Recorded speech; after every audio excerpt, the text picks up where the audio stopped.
আসসালামু আলাইকুম প্রিয় শিক্ষার্থী, সবাইকে এনভায়রনমেন্টাল স্টাডিজ সাবজেক্টটিতে আমার অনলাইন ক্লাসে সবাইকে স্বাগতম। বিশেষ করে ইলেকট্রিক্যাল, ইলেকট্রনিক্স, পাওয়ার এবং মাইনিং টেকনোলজির পঞ্চম পর্বর ছাত্রীদের জন্য আমার এই ক্লাস।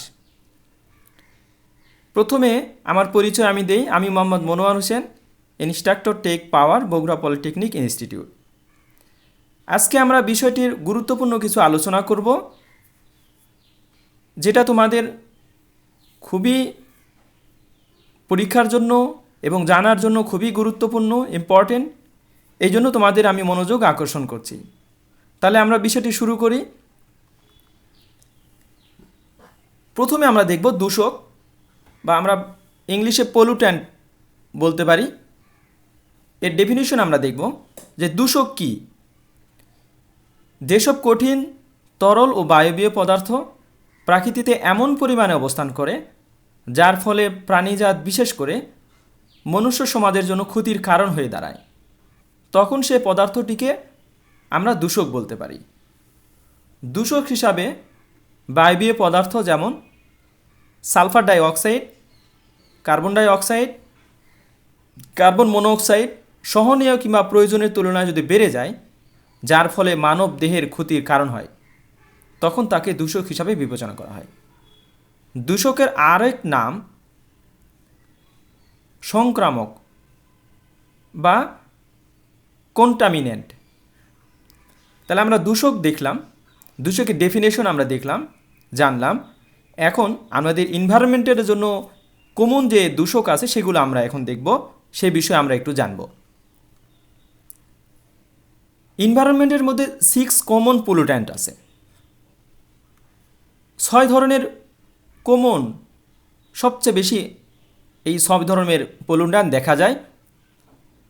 প্রথমে আমি দেখব যে carbon monoxide, nitrogen dioxide, sulphur dioxide, volatile organic compounds.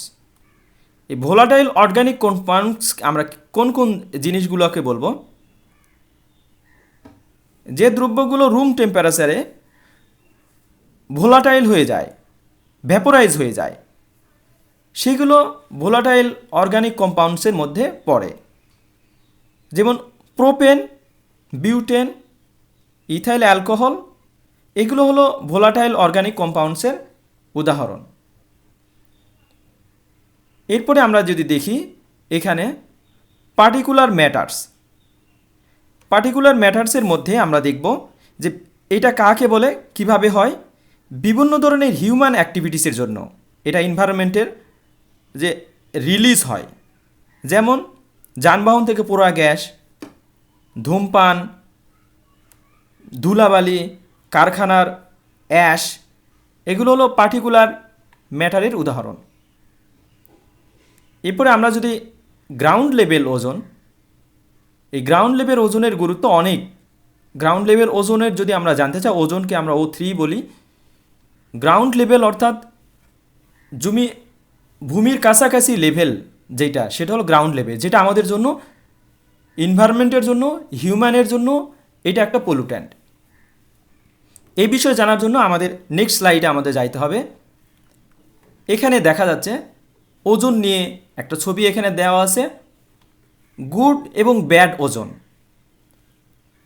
Good ওজোনকে আমরা এই কালার দ্বারা চিহ্নিত করছি, যে সূর্য থেকে যে আমাদের রে আসতেছে পৃথিবীতে, সূর্য থেকে পৃথিবীতে যে রে আসতেছে, গুড ওজোন, ওজোন স্তর যদি আমাদের ভূমণ্ডলের সবচেয়ে বাইরে থাকে, এটা হলো ভূমণ্ডলের পৃথিবীর ইনার অংশ, আর এটা হলো আউটার অংশ। সর্বপ্রথম কিন্তু আউটার অংশের উপরে সূর্যের রে আসে। তাহলে ওজোন স্তর যদি আমাদের ভূকেন্দ্র থেকে সবচেয়ে বহিস্থ উপরে চলে যায়, সেটা আমাদের জন্য গুড। সূর্য থেকে যে ক্ষতিকর রে আসে সেটাকে বাধা দিবে, আমাদের শরীরে আসার আগে সেটা বাধা পাবে। ক্ষতিকর রে অর্থাৎ রেডিয়েশন যেগুলো আসে সূর্য থেকে, সেগুলো এই ওজোন স্তরটা বাধা দিবে। এই স্তর যদি আস্তে আস্তে নিচে নেমে চলে আসে, তাহলে এটা আমাদের জন্য ব্যাড। সূর্যের রশ্মি সরাসরি আমাদের শরীরের মধ্যে চলে আসবে, এটা হিউম্যানের জন্য ক্ষতিকর, সব অ্যানিমেলের জন্য, সব প্রাণীর জন্য ক্ষতিকর। এই স্তরটাকে আমরা ব্যাড ওজোন বলছি। স্তর যদি নিচে চলে আসে, অর্থাৎ ভূকেন্দ্রের দিকে চলে আসে, সেটা আমাদের ব্যাড। তাহলে গ্রাউন্ড লেভেলের কাছাকাছি যদি হয়, সেটা আমাদের ব্যাড। তাহলে আমরা এটা দেখলাম যে ওজোন স্তর যত বহিস্থ হবে, অর্থাৎ ভূকেন্দ্র থেকে যত বাহিরে থাকবে, তত আমাদের জন্য ভালো। অর্থাৎ সূর্যের রশ্মি সরাসরি আমাদের কাছে, ক্ষতিকর রশ্মিটা সরাসরি আমাদের শরীরে, হিউম্যানের জন্য, অ্যানিমেলসের জন্য, প্ল্যান্টের জন্য এটা ক্ষতিকারক, ওখানে আগেই বাধা দিবে। আর এ যদি বাধা না থাকে তাহলে চলে আসবে সরাসরি আমাদের শরীরে, বিভিন্ন প্রাণীর জন্য ক্ষতিকর এবং উদ্ভিদের জন্য ক্ষতিকর। তাহলে গুড ওজোনটা আমরা বুঝলাম এবং ব্যাড ওজোন বুঝলাম, ওজোন স্তর আসলে এটা বোঝায়। এরপরে আমরা যে জিনিসগুলো দেখব, যে স্কোপ অফ এনভায়রনমেন্টাল স্টাডিজ, অর্থাৎ এনভায়রনমেন্ট স্টাডিজের পরিবেশ শিক্ষার সুযোগ, বা এটাকে আমরা অ্যাপ্লিকেশনও বলতে পারি, যে কোথায় অ্যাপ্লিকেশন করব আমরা এটা, বা এরিয়াও বলতে পারি, ক্ষেত্র। তাহলে আমরা অনেক তোমাদের বইয়ের মধ্যে আছে, আমি সংক্ষিপ্ত করে কয়েকটা এখানে দেখিয়েছি। দূষণ নিয়ন্ত্রণ, অর্থাৎ পলিউশন কন্ট্রোল। 2 নম্বর প্রাকৃতিক সম্পদ সংরক্ষণ, প্রিজার্ভ ন্যাচারাল রিসোর্স। 3 নম্বর খাবারের নতুন উৎস তৈরি। 4 মানব কল্যাণ, পরিবেশগত প্রভাব নির্ণয়করণ এবং প্রশমন, পানি সরবরাহ এবং সংশোধন, যেটা আমরা ওয়াটার সাপ্লাই অ্যান্ড ট্রিটমেন্ট বিভিন্ন জায়গায় প্ল্যান্ট আমরা দেখি। এরপরে পরিবেশ নীতি এবং বিধি সম্প্রসারণ। এরপরে কঠিন বজ্র ব্যবস্থাপনা, এটা অনেক দেশের মধ্যে সলিড ওয়েস্ট ম্যানেজমেন্ট, এটার জন্য একটা সেক্টরই থাকে, এটার জন্য বিভিন্ন রকমের প্রজেক্ট থাকে, যে সলিড ওয়েস্ট ম্যানেজমেন্ট করার জন্য।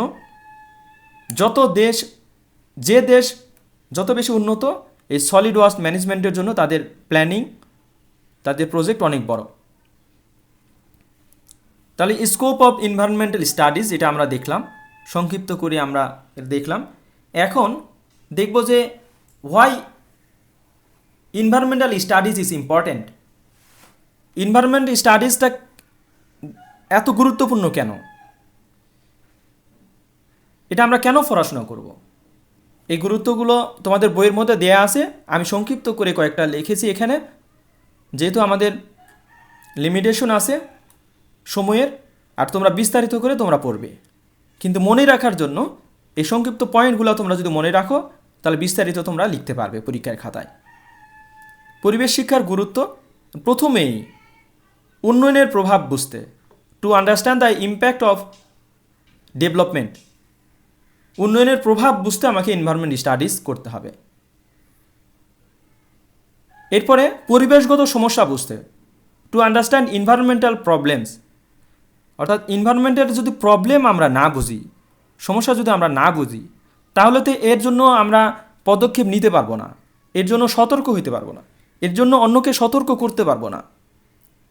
এই জন্য পরিবেশগত সমস্যা বুঝতে আমাদের এনভায়রনমেন্ট স্টাডিজ আমাদের পড়তে হবে, বুঝতে হবে। এরপরে জীববৈচিত্র্য সংরক্ষণের উপায়গুলিতে বিশদ যত্ন রাখতে, এটা আমাদের অধ্যয়ন করতে হবে।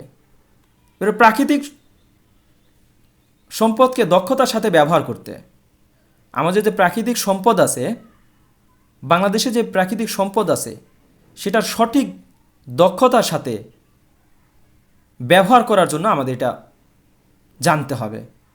আমরা যদি প্রাকৃতিক সম্পদ কী এবং এটার প্রপার ইউটিলাইজ যদি আমরা না জানি, তাহলে আমাদের জন্য ক্ষতির কারণ হবে। প্রাকৃতিক সম্পদের লিমিটেশন আছে, এটা তো অফুরন্ত না, কিন্তু এটা আমাদেরকে দক্ষতার সাথে ইফেক্টিভলি ব্যবহার করতে হবে। এগুলো জানার জন্য আমাদের পরিবেশ শিক্ষার গুরুত্ব অনেক। এই জন্য আমি এখানে সামারি করে কনক্লুশনে দেখিয়েছি যে পরিবেশগত গবেষণা আমাদের পরিবেশের গুরুত্ব বুঝতে সাহায্য করে, টেকসইভাবে বাঁচতে এবং আমাদের প্রাকৃতিক সম্পদ ব্যবহারের সর্বোত্তম উপায় খুঁজে পেতে আমাদের অবশ্যই এটি অধ্যয়ন করতে হবে। তদুপরি আমরা বেশ কয়েকটি জীব এবং তাদের প্রজাতির মধ্যে আচরণগত এবং ফিলোজেনেটিক সম্পর্কে বুঝতে পারি, অর্থাৎ ফিলোজেনেটিকগত জাতিগত বিষয় সম্পর্কে আমরা বুঝতে পারি এবং বাস্তুতন্ত্রের খাদ্য শৃঙ্খলা এবং খাদ্য জালে ভারসাম্য বজায় রাখতে সহায়তা করে। তাহলে এই জিনিসগুলোর জন্য আমাদের এনভায়রনমেন্ট স্টাডিজ আমাদের জন্য অধ্যয়ন করা অত্যন্ত গুরুত্বপূর্ণ। যেহেতু আমরা ইঞ্জিনিয়ারিং সেক্টরে আমাদের সার্ভিস হবে অথবা আমরা উদ্যোক্তা হব ইঞ্জিনিয়ারিং সেক্টরে, তাহলে এই বিষয়গুলো নিয়ে আমাদের সচেতন হতে হবে, বুঝতে হবে। এরপরে আমরা যে গুরুত্বপূর্ণ বিষয়টা দেখব, formation and structure of the earth, পৃথিবীর গঠন এবং কাঠামো। এই পৃথিবীর সম্পর্কে যদি আমরা বলতে চাই তাহলে আমরা বলতে পারি, আমরা জানি আমাদের এই পৃথিবী সূর্যের তৃতীয় নিকটতম গ্রহ। আমরা সবাই জানি সূর্য হতে এর দূরত্ব প্রায় 15 কোটি কিলোমিটার। এই পৃথিবী একমাত্র গ্রহ যেখানে মানুষ এবং জীবের জন্য আল্লাহ পাক বসবাসের উপযুক্ত করে সৃষ্টি করেছেন এই পৃথিবীকে। এই পৃথিবীর একটি মাত্র উপগ্রহ রয়েছে যার নাম চন্দ্র। এটি দেখতে, অর্থাৎ এই পৃথিবী দেখতে গোলকের ন্যায়, যার ব্যাসার্ধ প্রায় 6400 কিলোমিটার। এই পৃথিবীর গঠন ও এর বিভিন্ন স্তর বিন্যাস সম্পর্কে সঠিক তথ্য আসলে সংগ্রহ করা খুবই কঠিন ব্যাপার, কিন্তু ভূতত্ত্ববিদগণ ভূ অভ্যন্তরের ভূমিকম্প তরঙ্গের তারতম্যর দ্বারা, ভূ অভ্যন্তরের শিলার ঘনত্বের তারতম্যর দ্বারা এগুলো বিভিন্ন বিষয় জানতে পেরেছেন।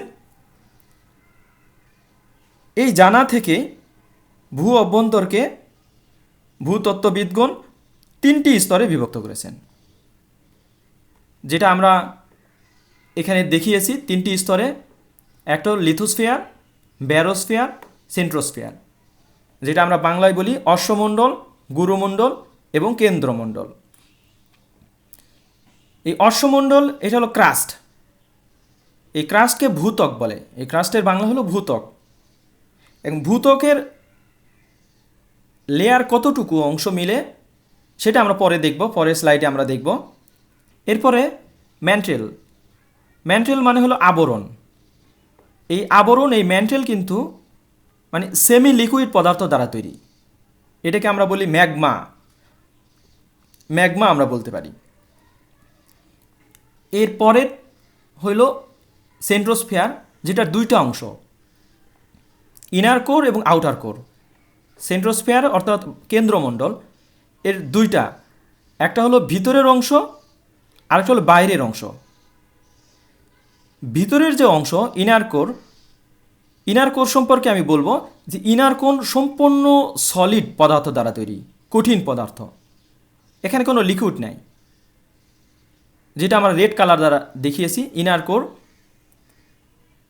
সেটা হলো কঠিন পদার্থ দ্বারা তৈরি, আয়রন এবং নিকেল দ্বারা তৈরি। এর টেম্পারেচার 5500 ডিগ্রি সেন্টিগ্রেডের উপরে, কঠিন অন্তঃকেন্দ্র এটাকে বলে। এর পরের যে কোর সেটা আউটার কোর, অর্থাৎ ইনার কোরের উপরের যে কোর, ভূ অভ্যন্তর থেকে কেন্দ্র থেকে উপরের দিকে আউটার কোর। এই আউটার কোর হলো লিকুইড পার্ট, সম্পূর্ণ গলিত বহিকেন্দ্র এটা। এর থিকনেস, ইনার কোনের থিকনেস, ম্যান্টেলের থিকনেস আমরা পরের স্লাইডে দেখব। তো এটা হলো পৃথিবীর গঠন কাঠামো, স্ট্রাকচার। আর আমরা এই যে এই পৃথিবীর মধ্যে এটা হলো সমুদ্র, আর এটা হলো মহাদেশ। এটা সমুদ্র, এটা হলো মহাদেশ। তারপর আমাদের অবস্থান হলো এই পৃথিবীর সারফেসে, এই পৃথিবীর উপরে, ভূত্বকের উপরে। এই ভূত্বক থেকে আমরা যে পৃথিবীতে অবস্থান করছি, এর এর থেকে নিচের দিকের যে অবস্থান সেটা আমাদের দেখানো হয়েছে। পৃথিবীর গঠন, স্ট্রাকচার এটা। এরপরে আমরা এর লেয়ার সম্পর্কে দেখব। এটা আমরা একটা সেকশন করেছি এখানে। এটা হলো ভূত্বক, ক্রাস্ট, অর্থাৎ এখানে পাহাড়, সমুদ্র, মানুষের অবস্থান, প্রাণী জগতের অবস্থান এখানে এই সারফেসে। আর এই ভিতর থেকে, এই সারফেস থেকে নিচের দিকে এটা হলো পৃথিবীর ডিপনেস, গভীরতা, এর থিকনেস।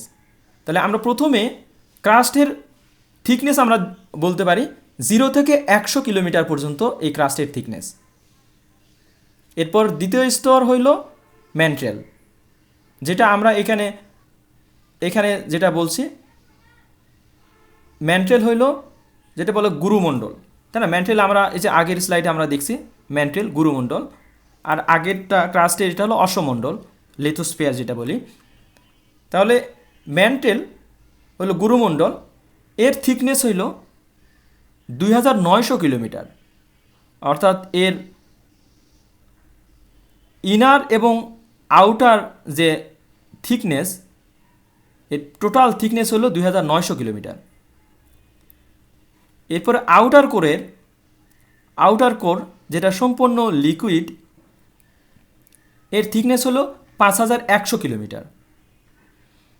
আর ইনার কোরের থিকনেস এর চেয়েও বেশি, যেটা সম্পূর্ণ সলিড, আয়রন এবং নিকেল দ্বারা তৈরি। এটা হলো 6378 কিলোমিটার। অর্থাৎ ইনার এবং আউটার কোর, এটা টোটালটা হলো কোর। ম্যান্ট্রেল হইল ভূত্বক থেকে আউটার কোরের উপর পর্যন্ত ম্যান্ট্রেল, এটা হলো ভূত্বক, ম্যান্ট্রেল। তাহলে এইটা আমরা দেখলাম formation of structure of earth, পৃথিবীর গঠন কাঠামো আমরা দেখলাম। আমরা এবার শেষ কয়েকটা বিষয় আমরা দেখব। এই অধ্যায়কে আমরা শেষ করে দিব আজকে। লাস্ট যেই বিষয়গুলো, পৃথিবীর প্রাকৃতিক পদ্ধতি, আর্থ ন্যাচারাল সিস্টেম। তোমাদের বইয়ের মধ্যে অথবা বিভিন্ন রাইটার বিভিন্ন বই লিখেছেন, সেটাতে অনেক রকমের দেয়া আছে। মেইন বিষয় যেটা, সেটা ন্যাচারাল সিস্টেম 4 ধরনের ন্যাচারাল সিস্টেম। একটা হলো lithosphere of solid earth, atmosphere, the air অথবা অল গ্যাসেস। এরপরে ব্যারোস্ফিয়ার, অল লাইফ, যত প্রাণী জগৎ আছে, অল লাইফ, যত প্রাণী আছে, উদ্ভিদ আছে, সব অল লাইফের মধ্যে এটা পড়ে, ব্যারোস্ফিয়ার। আর চতুর্থ হইল হাইড্রোস্ফিয়ার, অল ওয়াটার। এটা হলো ন্যাচারাল সিস্টেম। পৃথিবীর ন্যাচারাল সিস্টেম 4 ধরনের। আমরা আবারও দেখতেছি, solid earth, the air, the all life আর অল ওয়াটার। সলিড আর্থকে আমরা লিথোস্ফিয়ার বলি, অল এয়ারকে আমরা বলি যে অ্যাটমসফিয়ার, আর অল লাইফকে আমরা বলি ব্যারোস্ফিয়ার, আর অল ওয়াটারকে বলি আমরা হাইড্রোস্ফিয়ার। এটি 4টা বিষয় আমরা দেখলাম। এরপরের আমরা লাস্ট স্লাইড আমরা দেখব, যে মেইন কম্পোনেন্ট অফ এনভায়রনমেন্ট, অর্থাৎ এনভায়রনমেন্টের মেইন কম্পোনেন্ট কোনগুলো। মেইন কম্পোনেন্ট সেম, আমরা যে আগের স্লাইড দেখছি সেইটা আর এইটা কিন্তু সেম জিনিস। কম্পোনেন্ট এবং সিস্টেম সব একই রকম। Atmosphere, biosphere, lithosphere, hydrosphere. এই কম্পোনেন্ট 4 ধরনের। একটা এয়ার, লাইফ, আর্থ, ওয়াটার, এই 4 ধরনের। তোমাদের বইয়ের মধ্যে অনেক রকমের দেয়া আছে। মেইনলি আমি বিভিন্ন জায়গা থেকে বিভিন্ন তথ্যপত্র নেট থেকে ঘেটে আমি দেখেছি এই 4টার মধ্যে ওই সম্পূর্ণ জিনিসগুলোই এসে যায়। এই জন্য আজকে আমরা যে বিষয়গুলো তোমাদের সাথে শেয়ার করলাম, তোমাদের নিয়ে আলোচনা করলাম, এগুলো তোমরা অ্যাসাইনমেন্ট হিসাবে অর্থাৎ আজকের ক্লাস এবং গত ক্লাস, প্রথম ক্লাস এবং আজকের দ্বিতীয় ক্লাস, এই ক্লাসের যে বিষয়গুলো আমি আলোচনা করেছি সেই বিষয়ে তোমরা অ্যাসাইনমেন্ট হিসাবে আমাকে জমা দিতে হবে। আমি গুগল ক্লাসরুমে তোমাদের জন্য কিছু প্রশ্ন করব, ওখানে অ্যান্সার করবা, অথবা তোমাদেরকে আমি হোমওয়ার্ক হিসাবে হাতে লিখে পিডিএফ করে আমাকে তোমরা দিতে পারো। এই বিষয়ে তোমাদের আমি মতামত আশা করছি। আমার ইউটিউব চ্যানেলে কমেন্টস বক্সে তোমরা কমেন্টস করবে এবং এই বিষয়ে আমি তাহলে একটা সিদ্ধান্ত দিব। তাহলে আজকে এতটুকুই। সবাই ভালো থাকো, সুস্থ থাকো। সবাইকে ধন্যবাদ। আসসালামু আলাইকুম।